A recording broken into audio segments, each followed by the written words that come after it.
گمراہی کی یادیں نکالنا یہ بہت اہم کام ہے۔ مثال کے طور پر برسوں پہلے آپ کوئی غلط کام کر رہے تھے، اب چھوڑ کر کے توبہ کر کے آ چکے ہیں، تو اب یہاں سب سے بڑا کام یہ ہوتا ہے کہ اس کا دماغ میں خیال بھی نہ آئے، اس کے لیے ٹائم لگتا ہے۔ تو جب تک وہ پورا نہیں نکالو گے آپ ایمان کے کمال کے درجے کو نہیں پہنچو گے۔ آپ کو معلوم ہے حضور پاک صلی اللہ علیہ وسلم کے پاس ایک جماعت آئی، انہوں نے پوچھا کہ حضور ہمیں کچھ حکم دے دیں، ہم باہر سے آتے ہیں، بیچ میں ہمارے اور آپ کے ایک دوسرا دشمن قبیلہ ہے، ہم آ نہیں سکتے ہر بار، بس وہ 4 مہینے ہیں جس میں جنگ حرام ہے، اس میں ہم آتے ہیں آپ کے پاس۔ تو حضور نے ان کو حکم دیا 4 چیزوں کا، نماز کا، روزے کا، مال غنیمت کا، اور جہاد فی سبیل اللہ کا، اور ایک حدیث میں حج کا۔ اور پھر فرمایا میں 4 چیزوں سے تمہیں روکتا ہوں، 4 چیزیں کبھی مت کرنا۔ وہ 4 چیزیں کیا تھی؟ نقیر، دبا، حنتم، مزیفت، یہ چیزیں 4 پیالوں کے نام حضور نے گنائے۔ کدو کو کاٹ کر کے بیچ میں سے گول ہوتا ہے، اندر کا مغز نکالیں تو کھٹوری بن جاتا ہے، اس کو سکھا کر کے عرب والے اس میں شراب ڈال کے پیتے تھے۔ لکڑی کا گلاس بناتے تھے، لکڑی گول کاٹ کر کے بیچ میں سے اس کا سب نکال کے ایک گلاس بن جاتا، اس میں شراب رکھتے تھے۔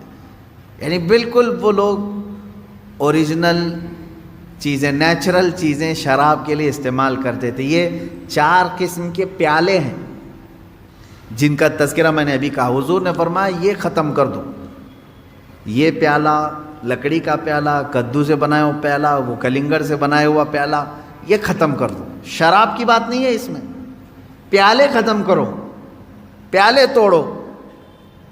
گئے انہوں نے پیالے توڑ دیے۔ اس میں حکمت کیا ہے؟ محدثین فرماتے ہیں شراب تو چھوڑنا ہی تھا انہیں، لیکن وہ پیالے نہیں رکھنا ہے جس میں شراب پیتے تھے۔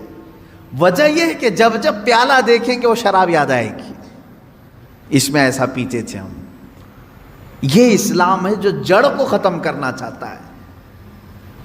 آپ ظاہر سی بات ہے اس بچھڑے کو تو ختم کیا گیا، مار دیا گیا، لیکن حکم آیا کہ اس کا تصور بھی نہ آئے۔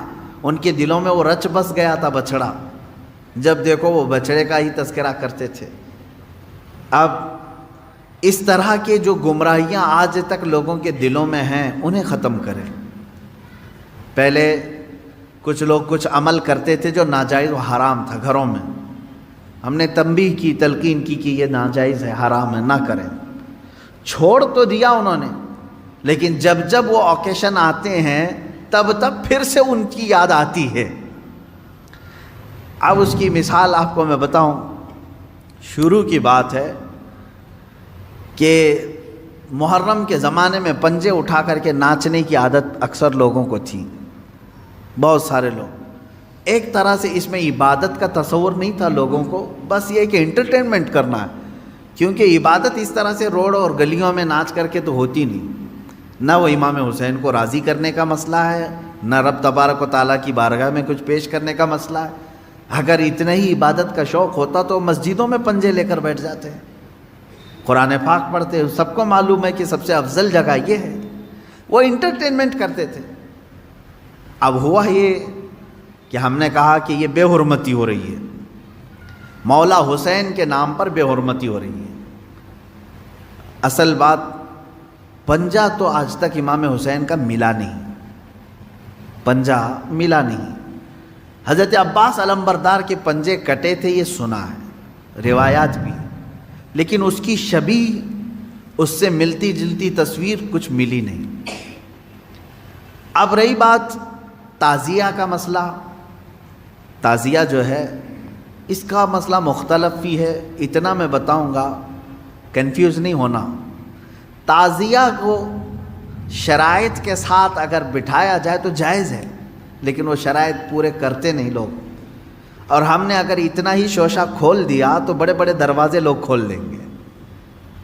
بات صرف اتنی تھی تعزیہ کی، امام حسین کا جو روضہ ہے اس روضے کی شکل کی کوئی چیز بنا کر کے آپ نے رکھ دیا، تو کسی بھی بزرگ کے روضے کی شکل بنا کر کے رکھنا مستحسن ہے، کوئی حرام کام نہیں ہے، ناجائز نہیں ہے. جیسے ہم گنبد خضرا بناتے ہیں، خانہ کعبہ بناتے ہیں، ہوتا ہے گنبد خضرا جہاں ہوگا ہم تعظیم کے ساتھ دیکھتے ہیں، لیکن اس کے ساتھ اگر ایسے معاملات ہوں کہ اس کو لے کر کے سڑکوں پہ ہم گھومیں گے، ناچیں گے اور پھر اس پر چڑھاوے کریں گے، پھر اس کے ساتھ اپنے عقیدے جوڑ لیں گے، تو یہاں سے شیطان پھر گمراہ کرنا شروع کرتا ہے. خیر یہ بات الگ ہے، تعزیہ کا.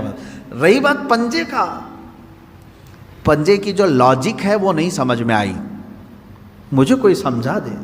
میں نے اس سے قبل بھی بہت پہلے ہی کہا تھا، میں خود اٹھاؤں گا. پنجے کی کیا خصوصیت ہے؟ اگر امام حسین شہید کربلا رضی اللہ تعالیٰ عنہ کے ہاتھ کا نشان لے کر کے کوئی اٹھا کر گھومتا ہے، میں تو کہوں گا ہاتھ کیوں اٹھاتے ہو؟ اس سے بہتر ہے کہ مولا حسین کا قدم اٹھا کر کے گھومیں، کیونکہ ہمارے لیے ان کے قدم تک پہنچنا بھی بہت دور کی بات ہے. قدم اٹھا کر کے کوئی گھومتا ہوا نہیں دکھا مجھے، کوئی تلوار اٹھا کر کے دکھا. تو اس میں ہاتھ کی کیا خصوصیت ہے یہ تو مجھے لاجک اب تک نہیں معلوم. بہرحال ایک ٹاپک الگ ہے. اس کے اندر جو خرافات آ رہی تھیں، اس کے ساتھ عورتوں مردوں کا ساتھ ملنا، گانے باجے ڈھول تاشے اور طرح طرح کے اس میں خرافات لے کر کے اس کو کہاں سے کہاں تک پہنچایا تھا. شروع کس لیے ہوا ہوگا معلوم نہیں، پہنچا کس کام کے لیے بہت دور چلا گیا. اب میں جو بات کہنے جا رہا تھا وہ یہ تھی کہ چند سالوں پہلے ہم نے دیکھا بہت خرافات ہو رہی ہے. ایک جگہ ہم نے کہا منع ہے، انہوں نے فوراً اس کو ختم کر دیا، نہیں کریں گے. ہاں میں نے کہا کہ ٹھیک ہے، مولا حسین کے روزے کی شکل بناؤ، ہر گھر میں بنا کر کے رکھو، یاد کے لیے اچھا، اپنے بچوں کو دکھاؤ کہ یہ مولا حسین کا روزہ ہے. ہم جیسے گنبد خضرا رکھتے ہیں اپنے گھروں میں، خانہ کعبہ رکھتے ہیں، امام حسین کا روزہ رکھنے میں کون سی دقت کی بات ہے؟ میں اتنا زیادہ مخالف نہیں ہوں اس چیزوں کا. رکھو، آپ پیتل کا بناتے بناؤ، تانبے کا بناتے بناؤ، سونے کا بناتے ہو بناؤ، اس میں حرج نہیں. ہم جس چیز کی مخالفت کرتے ہیں وہ خرافات و حرام کاریاں جس کو باہر سڑکوں پر کیا جاتا ہے، میں اس کا مخالف ہوں. خیر بات آئی، بند ہو گئی. لیکن ہوتا کیا تھا معلوم ہے؟ چند دنوں کے بعد دوسرا محرم آیا تو گھر والے کہتے ہیں کہ حضرت وہ تو بند ہیں لیکن بچے ویسے ہی ناچ رہے ہیں، ہاتھ ایسے لمبے کر کے خود پنجہ بن گئے ہیں اور ناچ رہے ہیں. تو میں اس چیز کو مثال میں اس لیے بتا رہا ہوں کہ بنی اسرائیل بچھڑے کی پوجا کرتے تھے، حکم آیا ان کے قتل کا، قتل بھی ہوئے، بچھڑا بھی مار دیا گیا، لیکن زمانے تک ان کے دلوں سے بچھڑے کی محبت گئی نہیں تھی. وہی ذکر آج کی آیت میں میں نے پڑھا ہے. اللہ فرماتا ہے ثم اتخذوا العجل من بعد ما جاءتهم البینات، پھر یہ بچھڑے کو ایسا لے کر کے بیٹھے رہے جبکہ ان کے سامنے کھلی ہوئی نشانیاں تھیں. وَأُشْرِبُوا فِي قُلُوبِهِمُ الْعِجْلَ، اللہ فرماتا ہے ان کے دلوں میں ایسا لگتا ہے بچڑا پلا دیا گیا ہے، پی گئے ہیں بچڑے کو، اتنی محبت تھی. جبکہ روشن آیتیں اور دلیلیں دیکھی. تو خلاصہ یہ ہے میرے عزیزو، کہنے کا مطلب کہ بعض چیزیں گمراہیاں ایسی ہیں جن کو چھوڑنے کے بعد بھی وہ کچوکے لگاتی رہتی ہیں. برے گناہ بھی ایسے ہیں جن کو چھوڑنے کے بعد وہ دوبارہ دماغ میں وسوسے ڈالتے رہتے ہیں. ان کاموں کو حتمی طور پر اپنے تصور میں بھی نہ آئے. اعوذ باللہ من شر الشیطان الرجیم کثرت سے پڑھیں. اعوذ باللہ من شر الشیطان الرجیم، من شر الشیطان الرجیم. اے اللہ میں پناہ مانگتا ہوں تیری مردود شیطان کی ان شرارتوں سے جو میرے دماغ میں ڈال رہا ہے. تو یہ اسی کی طرف سے ہوتی ہیں، وہ پرانے راستے پر لے جانا چاہتا ہے، گمراہی کی طرف لانا چاہتا ہے. وہ خرابیاں جن کو تم چھوڑ کر کے آئے ہو یاد دلاتا ہے ایک بار اور چلا جاؤ. اس کے لیے کثرت سے یہ پڑھا کریں. جب جب ایسا وسوسہ آئے کہیں اعوذ باللہ من شر الشیطان الرجیم. آج ہی صبح گناہ سے توبہ کیا، سوچا کہ نہیں کروں گا یہ گناہ، لیکن رات ہوتے ہی پھر خیال آیا ایک بار اور کر لوں. میں بتا رہا ہوں فوراً اس وقت یہ پڑھو اعوذ باللہ من شر الشیطان الرجیم. اے اللہ میں تو چھوڑ چکا تھا شیطان مردود، پھر مجھے لا رہا ہے وسوسے، میں تیری پناہ مانگتا ہوں مردود شیطان کی شرارتوں سے. یہ باتیں یہاں تک ختم ہو گئیں.